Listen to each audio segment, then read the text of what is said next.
Hello everyone and welcome back to the October 2020 layout update. In this month's episode I'll go over what has changed since the last episode and we'll take a closer look.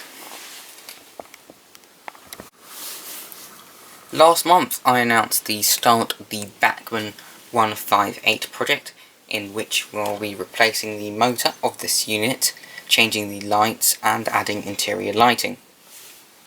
Now, in the end I did not need to change the motor. I found out that when I bought this model secondhand it was not been running, so it now has been running.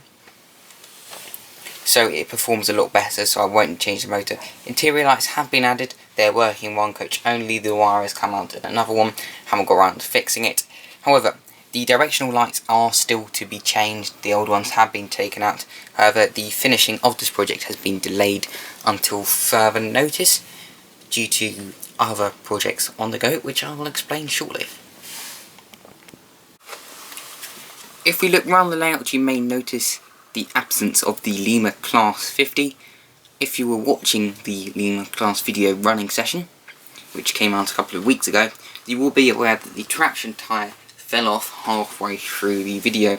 I don't have the exact replacement traction tyres. I don't intend to replace them, as the train just generally eats through traction tyres. I don't know how many I've given it over the past year, but whenever I put one on, one always falls off within the next 6 months. So what I'm planning to do is I'm hoping to get some fine scale wheel replacements which won't have the traction tyre grooves, and they'll also be made of nickel silver, so they won't oxidise as quickly as the brass. However, these have not been ordered yet, and the delivery time for these is something like 5 months plus. So when this train will be back and working, I have no idea whatsoever. This project is what's delayed the 158 project, because the wheels have to be made so fine scale. They've just really taken the budget out of the 158 project, and obviously a train not working is a lot worse than a train that's not the best it could be. Now, next up we have the NC power cab. The cable on this was shorting the actual cable between the power cab and the wall panel whenever you moved it on one of the corners, so I've got a replacement since it was under warranty.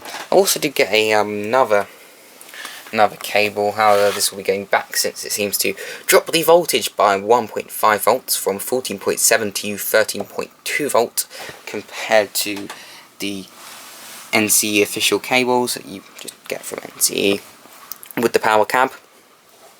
So that will have to be going back, since there's nothing worse than having a layout that could be running 1.5 volts below what it should be. Also, the timetabling and announcement system has received its COVID update, with the COVID announcements implemented in.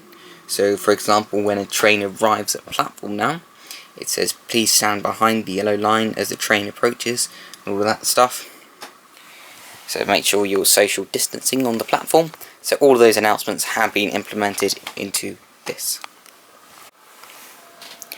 The DCC programming track has been converted into an analog test track instead.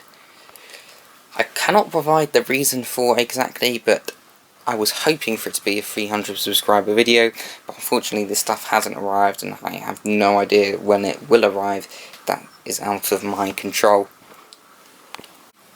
On that note, when I do reach 300 subscribers there will be a shoutouts video, and also the introduction of the Model Train Races Season 2. See, Season 1 was incredibly popular, with some of the videos having over 1,000 views and combined over 2,000. So when Season 2 comes out we'll have more trains than ever before in the series. So just stay tuned for that. If you're not a fan of Model Train Races and you're just ignoring the shoutouts video, then there will be a special video coming out when I do get these stuff. However, that may be in a while, so I cannot guarantee that might even be a 400 subscriber special. But for now, I have no idea when that video will come out, but it will be labelled as a somewhat special video.